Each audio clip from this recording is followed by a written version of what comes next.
Welcome to OTR, A Friendly Debate, a podcast where three lawyers debate everything big and small while trying to remain friends. Mm-hmm. My name is Lando. I'm a prosecutor. I'm going to be the judge of this episode. I'm here with Pat. Hey, everybody. Okay. And Mucci. Hi, I am an immigration attorney. And Pat. Oh, yeah, I do patent law. Okay. It fits. Pat, the patent lawyer. Yeah. Okay. Today we are discussing Nickelodeon. And as always, we're going to be debating. So what are we debating? Well, I have Rugrats as my Nicktoon of choice. Okay. And Pat? I have chosen Hey Arnold Ooh. as my Nicktoon. Ooh. And where are we, by the way? We are at the Field Museum. You have the little grounds between it and the planetarium down the road here. Right. We see Soldier Field. We see there's a concert going on at Northerly Islands. Mm-hmm. Mm-hmm. So we're going to debate Nickelodeon because it fits. What more perfect setting, right? As always, the order of events are opening statements, questions by me, closing arguments. Yep. Right? So usually we start off with a coin flip, but we don't have one here, so Rock, paper, scissors? I think that's the fairest thing. On one. Rock, paper, scissors, shoot. Ooh. Rock, paper, scissors, shoot. Okay. Yeah. All right. So does that mean you go first, Pat? Yeah, I guess. Yeah, if I I'll lost go first. that, Go that's first the then. losing position. May it please the court. To borrow a bit from Jonathan Frakes, have you ever seen a football-shaped head? Have you ever seen an unappreciated country star? Even better, have you ever met someone afraid to leave their stoop? If you answered no to any of these, then boy, do I have the show for you, Hey Arnold. And let me tell you, the exclamation point in the title says it all. This show is worth getting excited about. Following an orphaned boy as he navigates friendships, senile grandparents, and the allure of the big city, Arnold is extremely relatable, a style icon, and a fearless protagonist to boot. Today I'm going to walk you through the high points of the show over its 5-season run. I have no doubt, having heard why this show holds a special place in my heart, that the decision is obvious why Hey Arnold is the superior show. Okay. Fair enough. Strong start. That was a strong start. I Mucci. don't know how to follow that. He's a little worried. Don't let him get in your head. Well, Rugrats was really the dominant Nicktoon of the 90s. Ran from 91 to 2000, 9 seasons, 2 big theatrical releases, like tons of video games and everything. And its iconography was really everywhere. I mean, even just a fictional dinosaur, Reptar, that the kids loved, had his own cereal in the real world. And I think it's just because the characters are very well, to pardon the pun, but well drawn. They're really three-dimensional, and you can. They're memorable to this day, and just the classic elements of the storyline of the show, just being the way a child sees the world, the way a baby sees the world. I think it makes for some very fun episodes and fun stuff that still revisit years later. Okay. So I've heard your openings. Let's get down to the nitty-gritty, the questions. I've got plenty of them. We're not going to go with all of them. Oh, thank God. But starting with I you. don't have the stamina left in the day. All right, he's starting up, so let's start with Pat. Sure. Nickelodeon is obviously a, huge, I guess, television network, right? That Oh, obviously. has affected kids and generations. Network, yeah. Why do you think that your show, or do you think that your show affected a generation? Did it impact a generation of kids watching it as it was airing? Well, I think a generational impact is, of course, very hard to quantify.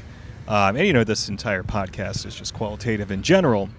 But Might you say an objection to speculation? Well, you've Mucci? asked. Objection, speculation. Okay. You have completely asked I'll allow me it. to speculate. You asked me, what do I think? So I'm going to speculate Go what ahead. I think. I can be certain here that folks in my friend group quoted all the time, Hey Arnold. Obviously, for some empirical evidence here, it had a lasting enough impact to have a follow-up movie, nay, a love letter to the fans. Oh. It came out in 2017 and explains the fate of Arnold's parents, which is one of the great mysteries, unresolved mysteries of the series. And what better of lasting impact on the viewers as they reach adulthood and still want to explore that franchise. Now let me ask you this. Did it come a little late, though? Were viewers, had they aged out of even caring what happened to Arnold's parents? Well, in my immediate circle, Shannon watched the new Arnold movie as soon as it came out. Oh, okay. And I believe that her group of friends from college as well, big Arnold heads. Okay, so we're going to generalize from a specific. Okay. Hey, this is anecdata here. Mucci, what about you? Yeah, Rugrats. I just think it seemed like it was everywhere growing up. Even had its own spin-off show, All Growed Up. I don't think you can say that for really many other Nicktoons. All Growed Up? All Growed Up, yes. Did you say that wrong, or is that? That's what I say. That is what it's called. That's what it's called. Yeah. Okay. All right. So clearly they were it's still in awful. the child mindset. Yeah. And then major kind of theatrical releases. The original Rugrats movie, Rugrats in Paris, were just kind of big blockbuster hits. And then they even had a crossover movie with the Wild Thornberrys that was actually pretty good. I remember. I think they had. I looked up. They had 19 different video games. What? I remember some janky platformer that I played on the N64. Thornberrys was like my second pick. Thornberrys, Okay. yeah, That was going to be one of my questions. Yeah. I think it just captures this this childlike wonder of seeing the world. They are doing something as simple as just playing in the garage, but like in their minds they're like Indiana Jones is like swinging around an ancient temple.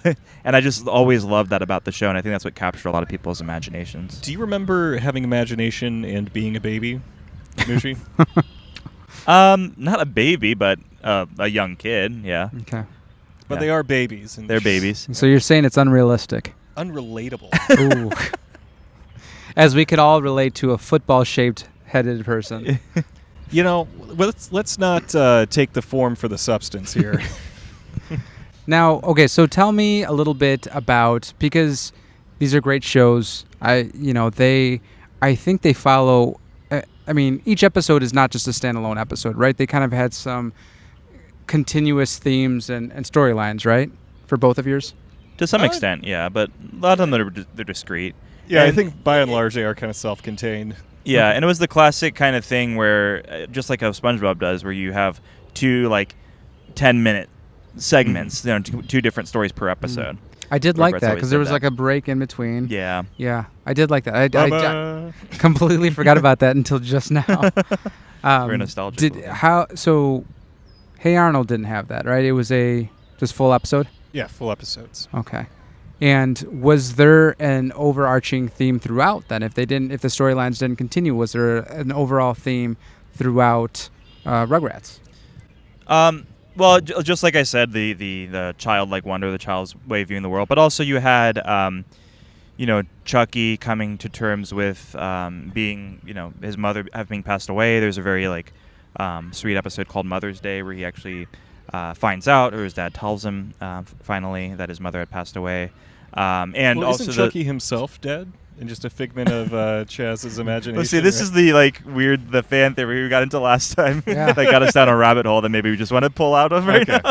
All right, for another time It's a then. very dark theory of essentially all those babies being dead, right? Yes, I think And it all the takes place parents- in Angelica's head, actually. In Angelica's head, and then it's in her head, and she is also showing how each of the parents are dealing with the grief of the death, Yes, right? yeah. So Chuckie's dad, and then Well, Tommy's dad always makes toys because he's making it for his son he lost or something like that. Mhm. It's dark fan theory, but All right, let's dig into that on a micro. yeah. yeah. Okay, and Hey Arnold, is there any kind of reoccurring theme that comes up through the show? Rather than being a dumb baby, Hey Arnold is in school. His name is Hey Arnold. Well, all the kids in Hey Arnold are in school. Fine. So Point Mucci. Yeah. Anyway, so it has a bit more, I'd say, sophistication in the issues it tackles. Arnold grows up in a boarding house with a lot of adults that have very serious problems. Oh, yeah. Whether it's marital issues, general, unsociable behavior. So you don't see a lot of shows where you actually get interactions between like children's and awful adults. Like Helga's parents are like his mom. Her mom is like a shown alcoholic. Like they show her mom being drunk in the show. So it I think has it's the like same thing with Angelica's mom, right? She's just like a businesswoman. Yeah. Right. Hiding it behind the Yeah. the background. So it explores a lot of these themes of like you could be a kid going through a tough time in your family and find something reflected in the show to kind of help you through that. In addition to, of course, like Arnold and his classmates, there's always bickering between them and, friendships on the ascension and on the downfall, interpersonal things there. So I think it really captures a broad breadth there. And it's mixed in with themes generally of, what it means to be living in a city in this stylized version of Seattle mixed with New York. So, like I say, it explains a bunch of different stuff that I don't care to get into right now. Yeah. Mucci, do you want to get into that? Not really. I will say though, Yeah. for Hey Arnold, him living in a city, I always thought that was kind of cool because I grew up in the opposite of a city, the smallest town that ever. And I was watching it Milk like case. down the street from like a Mennonite farm. okay, so maybe you can relate to this. I always thought it was kind of cool, like just the shenanigans that they would get them. They were like literally street kids. Like they would play in the street and on buildings, and They ride the train to the end of the line. right. The one kid stays on his stoop Mhm. the entire time. I always thought that was kind of cool. And didn't like Arnold have like a skylight Oh yeah, in his room? He his had a really cool room. He I had a thought. cool room. for Like I sure. said, style icon. The Murphy couch kind of thing. Yeah, the skylight penthouse room. Yeah. The potato Not head believable. alarm clock. So getting to, I guess, down to an episode. Mhm. An episode. Just one episode that you want to talk about that really highlights. And Mucci, you kind of got out. You already got into it with the Mother's Day one. the Mother's Day one, which I actually do remember. I don't remember many of the Rugrats episodes, but I do remember that one. I remember thinking it was really fucking sad. Yeah. And it was What pretty about emotional. Clan of the Duck? That one was memorable. Mother's Day. Is that the one you want to talk about? Well, no, I'm only going to talk about my own. Oh, Oh. that's a Rugrats episode. Yeah. I don't Okay. remember that one. I do not remember it. One I do remember that I think just as soon as you see an image of it, it's so funny, is the one where it's called What the Big People Do. And it's like Tommy and Chuckie and them all like imagining being adults and going to work. And Angelica is like their boss or whatever. But just the image of their like little baby heads on like adult bodies is just hilarious. And that makes it one of the most memorable ones for me. And it's just very also fits into the theme of like how a child sees the world. Like they, are they think a bowling alley is like something that's not. It's just like they hear adult terms and think they are certain things that they're not. Well, it talks about the misconception of what a paper pusher is. Oh yeah, There's the floor of that with right, like right, brooms. exactly, yeah. So that brings up images of BoJack Horseman and Mr. Adultman.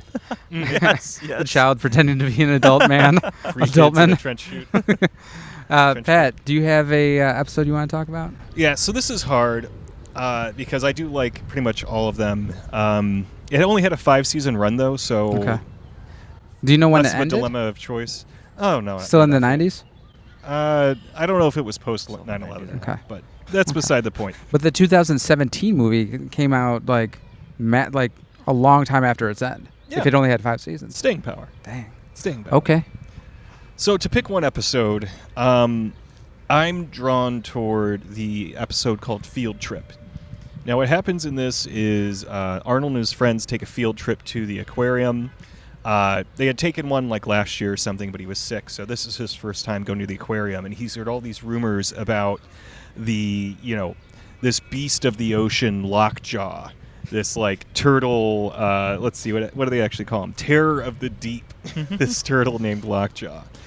So Arnold like has this image in his head of this like turtle, and he goes up and sees this like kind of like not well kept, dirty enclosure with this like slow old tortoise that's got like graffiti all over its shell and stuff, and is just kind of like listless, like having an awful time. And so there's this really tender moment, like Arnold goes like below deck so you can see it through the glass, like into the water, and he has like his hand up on the glass. The turtle has its hand up on the glass. Like so basically saying, save me. Yeah, so he connects right away to this animal. He's obviously like a very empathetic kind of character. Mm-hmm. So he goes home and tells his grandparents this. Like I said, senile grandparents are kind of like a big thing, big driver of the plot. So Grandma, off the bat, says, okay, well, we're going to steal it. We're going to kidnap this turtle.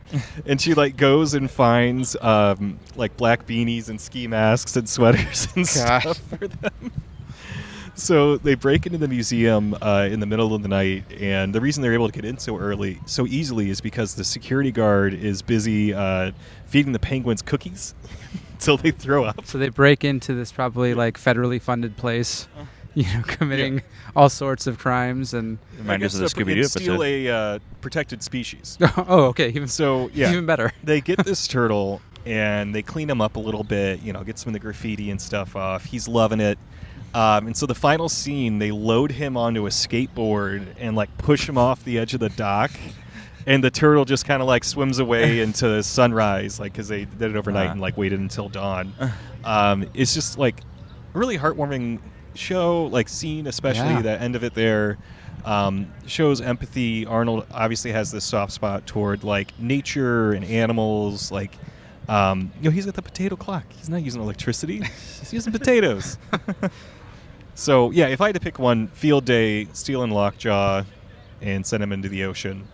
Okay, it's a pretty good one. Pretty good ride. I agree. Honorable mentions, though, of course, like Stoop Kid when he finally leaves his stoop. Yeah, Monkey that's a classic. Man, the Bully Refuge. Did you say Method Man? Monkey Man. M-E-T-H. Mucci, do you have any honorable mentions?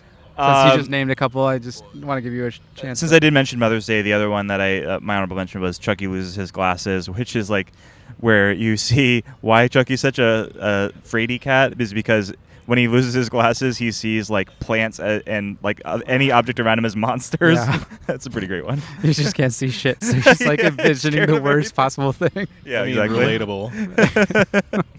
That was a good one. Okay. So I think I've heard, what I want to hear. We'll get to closing arguments. I want one sentence from each one of you.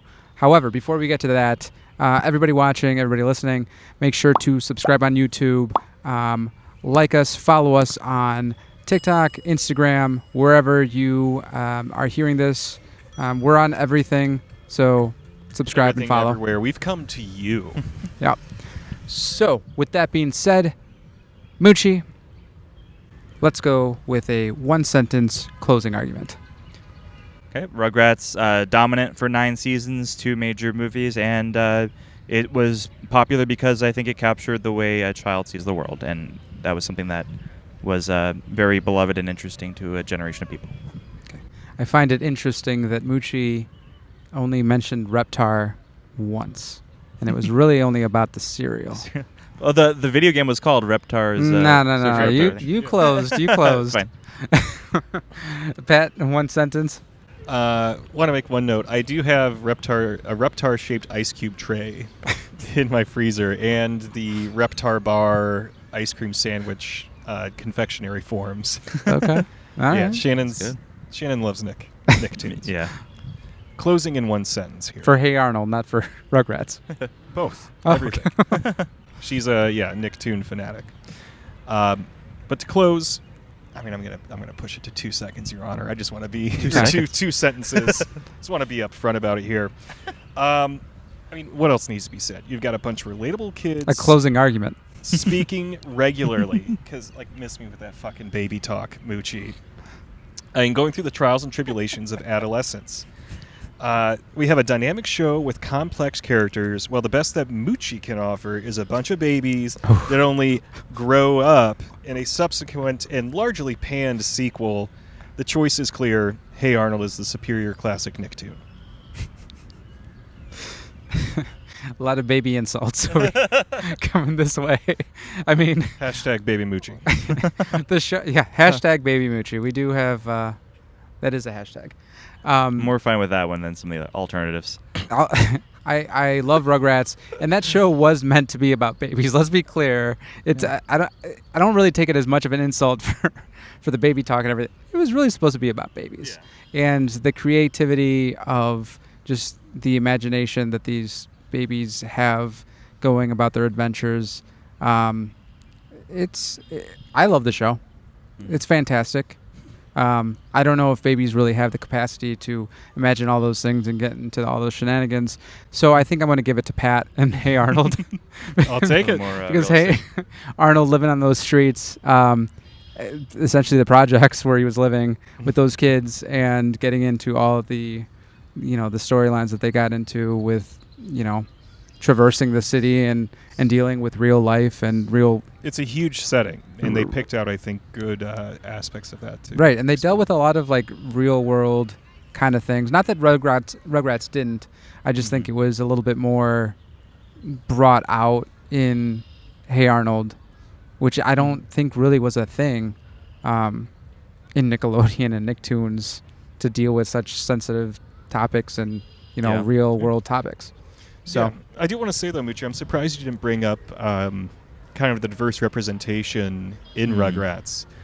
You have like an explicitly Jewish family that celebrates their holidays. A single parent that isn't a single mother, because usually it's just the dad's somewhere else. But no, you have Chaz doing it, the overworked parents. Like, there is a huge, like you said, most of the people in Hey Arnold are like basically street kids, except for that one who's like super rich. But I think there is like a big spread of characters that you should have talked about. Kimmy and Susie and yeah. I could still reverse myself. I mean, he just brings it up just to get reversed. Well, I'm just getting too cocky over here. You got to take me down a couple notches. So, with all that being said, this has been OTR, a friendly debate. See ya. Take it easy. It's been a friendly debate, right? Mm-hmm.